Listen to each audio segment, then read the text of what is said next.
Bonjour, troisième émission, hein, en 3 semaines de temps, c'est un truc de dingue.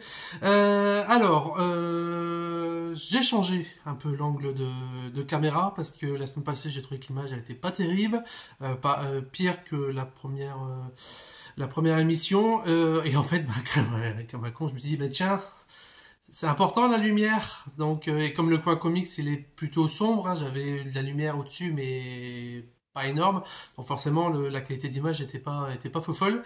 Donc j'ai essayé de tourner un peu partout à différents angles du magasin. Je crois que ça s'appelle un ring fit. Enfin, je sais plus comment ça s'appelle.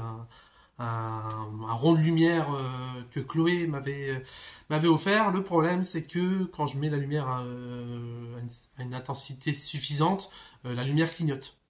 Donc, pour tourner, c'est pas évident. Donc, et quand je baisse la lumière pour plus que ça fait ce clignotement, au final, la lumière est pas suffisante. Donc, au final, je me suis dit, le mieux, c'est de tourner devant la vitrine de la boutique. C'est là où il y a le plus de lumière naturelle. Et après, j'allume donc du coup le magasin pour avoir une très bonne lumière. Là, on voit la couleur de mes yeux, c'est fabuleux, ma barbe rousse, blond vénitien. Donc voilà, là je pense qu'on aura une bonne image. J'espère qu'au niveau du son ça va aller parce que forcément je suis plus proche de la rue. Il y a les PC qui sont à côté que j'ai éteints. Bon, il y a de l'autre côté, bon vous avez le chauffage et une lumière en vitrine, donc il fait un peu de bruit, donc je suis désolé si jamais on entend un peu de grésillement. En attendant d'avoir un micro-cravate, hein, parce que pareil, on a un micro-cravate, mais ça fonctionne pas. Voilà, bonjour, on fait avec les moyens du bord. Donc bref, de quoi on va parler cette semaine? Il y a eu plusieurs choses. J'ai notamment eu la visite d'un représentant. Donc ça me permet un peu de vous parler, qu'est-ce qu'un représentant, qui est un peu l'un des métiers qu'on oublie un peu dans la chaîne du livre, enfin en tout cas pour le grand public, parce que le grand public, voilà, on pense au libraire, à l'éditeur, et peut-être parfois à l'imprimeur, mais on oublie par exemple le rôle du représentant. Le représentant c'est quoi? Donc j'ai eu la visite du représentant de chez Bambou. En fait, un représentant, c'est une personne qui travaille pour un éditeur ou un groupe d'éditeurs et qui va de librairie en librairie pour présenter le programme, des nouveautés à venir. Alors souvent, c'est sur les 2 à 3 mois à venir. Donc, alors parfois, on a le catalogue nous en avance, donc ce qui nous permet à nous notamment de faire tout ce qui est suite de séries.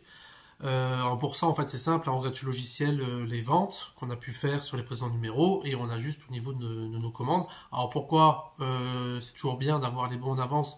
Au moins comme ça, tout ce qui est suite est déjà fait, ça fait gagner du coup du temps pour nous et pour le représentant au moment du rendez-vous. Parce que parfois, quand je sais pas les programmes manga où il y a pas mal de sorties, notamment beaucoup de suites, au moins ça permet d'éliminer entre guillemets d'aller beaucoup plus vite sur une trentaine de nouveautés et de se concentrer davantage sur les nouveautés. Ou pareil, quand on a je ne sais plus quoi 30, 40 nouveautés Panini Comics avec plein de suites, ça va gagner du temps.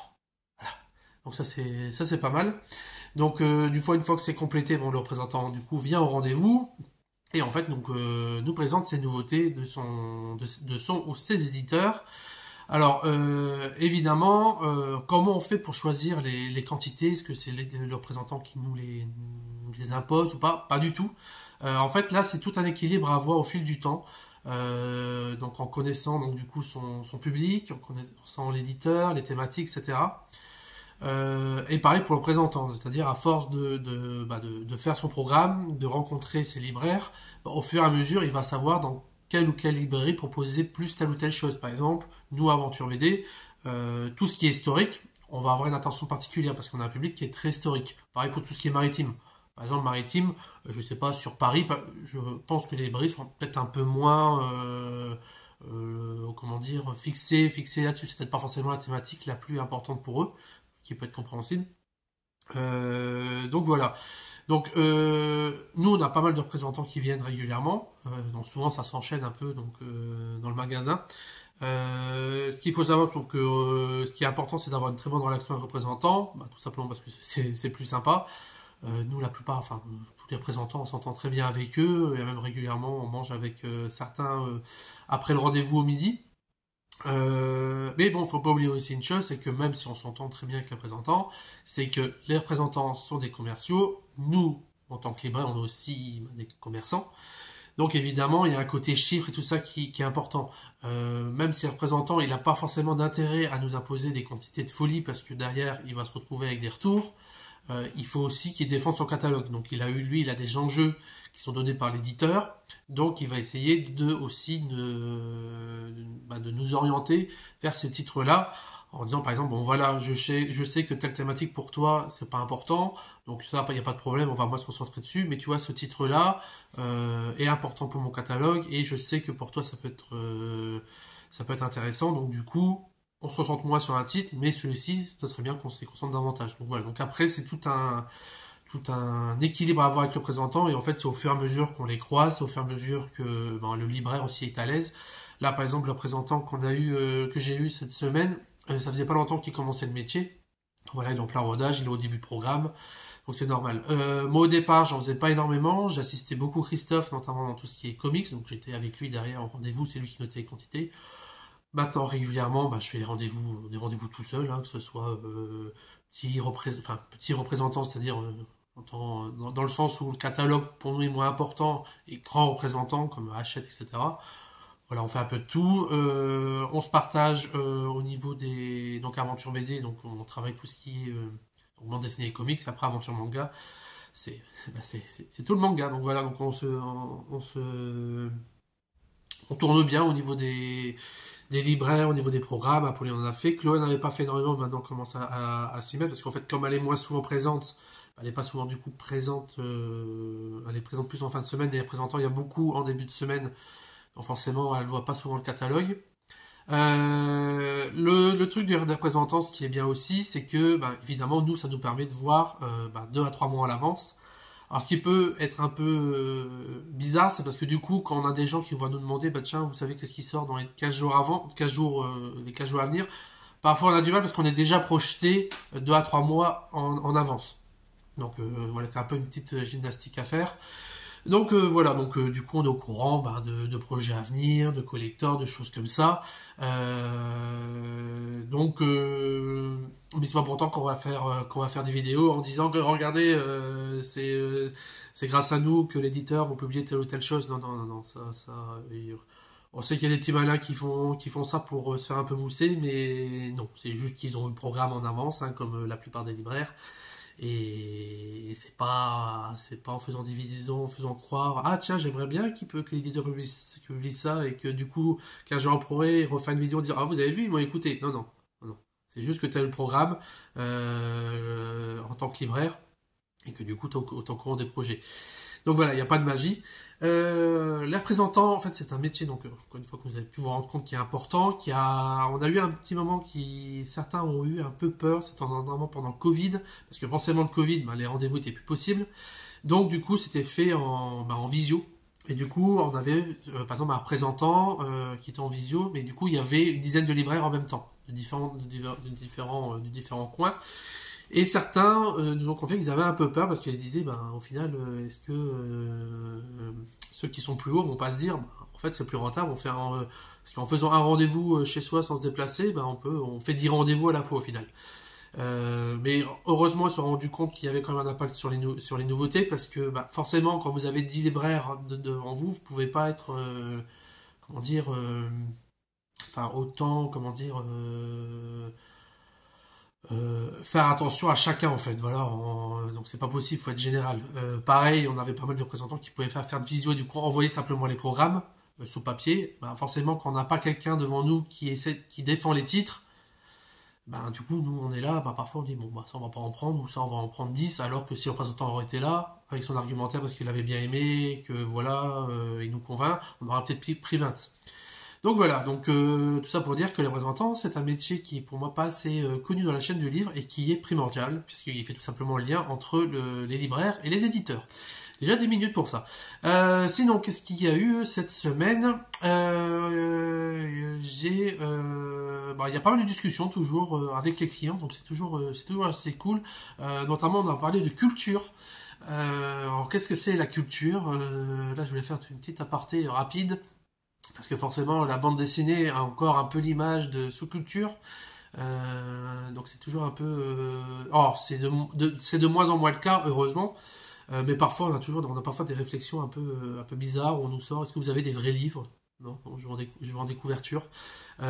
C'est parfois un peu. Alors, c'est souvent en fin d'année parce qu'en fin d'année, en fait, le public change. Donc c'est moins les clients habituels, c'est les familles, tout ça qui commencent à venir pour les cadeaux. Donc ils s'y connaissent moins. Et parfois, voilà, on a des réflexions un peu étranges. Moi, j'ai aucun problème, hein. Je peux comprendre on peut pas tout connaître. Par contre, pour moi, faut arrêter de dire que ouais, vous lisez de la BD, t'es dans les jeux vidéo, etc. C'est pas de la culture. Non. La culture, c'est tout, en fait. On peut être cultivé en se contentant de regarder la télévision, on peut être cultivé en allant au cinéma, on peut être cultivé en lisant, que ce soit BD, des romans, on peut être cultivé en écoutant de la musique, on peut être cultivé simplement en se promenant, en voyageant dans le monde. Pour moi, la culture, c'est vaste. Pour moi, quelqu'un de cultivé, c'est pas quelqu'un qui va commencer à étaler sa science en disant, regarde, moi je connais ça, ça, ça. Non, non. Pour moi, quelqu'un de cultivé, c'est quelqu'un qui est ouvert d'esprit. Et malheureusement, beaucoup de gens qui se disent être cultivés, certes, ont beaucoup de connaissances, mais sont avec des œillères et l'ouverture d'esprit, ils connaissent pas. Et moi, je trouve ça bien dommage. Et là où moi j'ai vraiment du mal, c'est et j'hésite pas du coup à faire quelques pics. C'est les gens qui, par exemple, en bande dessinée, ça arrive, hein, c'est pas une généralité. Heureusement, la plupart des gens qu'on côtoie sont quand même ouverts d'esprit, mais c'est certains lecteurs qui ont un certain âge, qui ont lu de la BD depuis toujours, depuis qu'ils sont enfants, et quand ils étaient enfants, ont eu des réflexions de gens qui leur disaient bah, arrête de lire tes petits Mickey, tes choses de gamin, etc. Faut grandir, qui finalement aujourd'hui continuent à en lire, mais qui maintenant vont se permettre de critiquer les autres lecteurs de BD. Mais pas forcément, par exemple, typiquement un lecteur de BD franco-belge qui va critiquer un adolescent qui lit du manga en disant mais c'est quoi ces trucs en noir et blanc, c'est pas dans le bon sens, c'est n'importe quoi. Bah moi ça je comprends pas parce qu'en fait ces personnes se permettent les mêmes réflexions qu'ils ont eues quand ils étaient enfants et c'est complètement débile. Parce que pareil les gens qui se disaient ces réflexions-là à eux quand ils étaient petits, bah, ils connaissaient pas la BD, ils étaient pas curieux et ces réflexions étaient débiles et aujourd'hui ces gens qui ont eu cette réflexion bah, les balancent à des ados sur le manga alors qu'ils sont jamais ouverts à un manga de leur vie. Non, le manga n'est pas que paf paf boum boum à la Dragon, enfin typiquement les combats, que des combats genre Dragon Ball, et pareil Dragon Ball ce n'est pas que des combats. C'est comme dire que la BD franco-belge c'est que la BD à papa, alors que non, hein, c'est pas que du Tatin, du Black et Mortimer, et même Tatin et Black et Mortimer, c'est sympa. C'est sympa. Et pareil, le comic, c'est pas que du super-héros en slip hein, qui veut pas révéler son identité secrète. Donc voilà, donc pour moi la culture faut un peu arrêter. Hein, moi j'ai fait un master de littérature de jeunesse, hein, j'ai fait des études de lettres. Ça va, hein, faut un peu redescendre. Faut arrêter un peu de mettre certaines choses sur un piédestal. Non, non, non. Tout est au même niveau pour moi. Ça dépend ce qu'on en fait. Et surtout pour moi, l'importance de quelqu'un de cultivé, c'est surtout l'ouverture d'esprit. C'est ça pour moi qui est important. Donc voilà, donc ça c'était la petite parenthèse. Mais bon, c'est toujours sympa ces conversations qu'on peut avoir avec les gens, de discuter un peu voilà, de leur vision des choses, sur la bande dessinée, sur le marché, voilà, typiquement sur les comics, comment ça fonctionne et tout. Sur le manga, moi j'ai déjà eu des personnes d'un certain âge qui rentrent dans le manga. Enfin, je me rappelle d'une dame qui rentrait, elle me dit, elle arrive devant moi, elle dit bonjour. Voilà, je rentre. Mon compagnon voulait pas que je rentre, mais je rentre. Je ne connais pas le manga. Je veux pas mourir bête. Faites-moi découvrir. Et ça, je trouve ça génial. Donc, ça serait bien, voilà. Ouvrez les horizons, c'est important. Notamment si vous voulez devenir libraire. Hein, voilà, si vous restez un peu trop cloisonné dans vos trucs. Hein, non, enfin, moi, je suis plus comics, mais voilà, j'aime la BD franco-belge, j'aime le manga aussi. Et il y a des choses très bien et moins bien dans n'importe quel secteur. Donc voilà, donc ça c'est des conversations, encore une fois, moi que j'aime bien discuter, la passion, tout ça, hein, vive la passion. Et c'est des choses qu'on peut pas avoir via des sites internet. Hein. Nous on a un site internet, on a des commandes, mais voilà, on n'a pas d'échange avec les gens. C'est la même chose, on peut pas avoir sur des sites comme le grand méchant Amazon. Alors moi j'ai rien contre en soi Amazon, sur le principe d'Amazon, hein, ça peut être très utile pour des gens qui peuvent pas se déplacer, qui ont pas de librairie dans le coin, ou tout simplement bah, ils ont un libraire, mais le libraire c'est un con. Donc j'ai rien contre ces principes-là. Je ne suis pas à critiquer les gens qui disent parfois bah, je l'ai commandé sur Amazon. Bah, non, vous commandez là où vous pouvez. Hein. Pareil, parfois on a des gens qui nous disent je suis désolé, j'étais en vacances, je vous ai fait une infidélité. Sans coup de fouet, mais bon, ça va aller, c'est pas grave. C'est pas grave. C'est comme là les vidéos qu'on peut faire, les posts, etc. Quand on parle de livres, on a bien conscience que parfois certains vont acheter ailleurs. Et c'est pas grave, on a conscience. Hein. Forcément, quand tu fais de la vidéo sur internet ou de la critique, bah, faut s'attendre à ce que les gens achètent ailleurs. Ou c'est parce que c'est vu, bah, je sais pas, t'as un Marseillais, on est sur Dunkerque, t'as un Marseillais qui voit ça, il va pas enfin, il va aller dans sa librairie du coin, c'est logique. Donc voilà. Ensuite, qu'est-ce qu'il y a donc par rapport à tout ça. Ouais, j'ai aussi eu la visite en parlant de passion, de Nicolas, donc qui est le Spider-Man que vous voyez de temps en temps dans la vidéo ou en photo, qui est venu avec son nouveau costume de Star-Lord. Donc c'est assez amusant. Pareil, Nicolas, c'est un client que j'ai rencontré par hasard, qui était venu en Spider-Man une fois comme ça. Et du coup, on a discuté et c'était, bah, du coup, on est devenus amis. Il participe avec moi à la journée comics et on fait quelques animations. Donc ça que c'est cool. Autre petite chose à vous parler rapidement, c'est que Aventure Manga va bientôt fêter ses 1 an. Donc ça sera en novembre prochain, ça sera le samedi 11 novembre. Donc même si c'est un jour férié, Aventure Manga sera ouvert, Aventure BD aussi, aux heures habituelles. Pour Aventure Manga, en fait, dès 10 h, vous serez accueillis par un petit déjeuner, donc pour partager un petit moment sympa. Et tout au long de la journée, on va faire une tombola, alors qui va un peu fonctionner comme les tickets Ishiban. Donc les tickets Ishiban, en fait, c'est vous tirez un ticket et selon la lettre, si c'est A, c'est genre une grosse figurine, si c'est E, c'est un poster, etc. Là, ça va être un peu le même principe avec des goodies.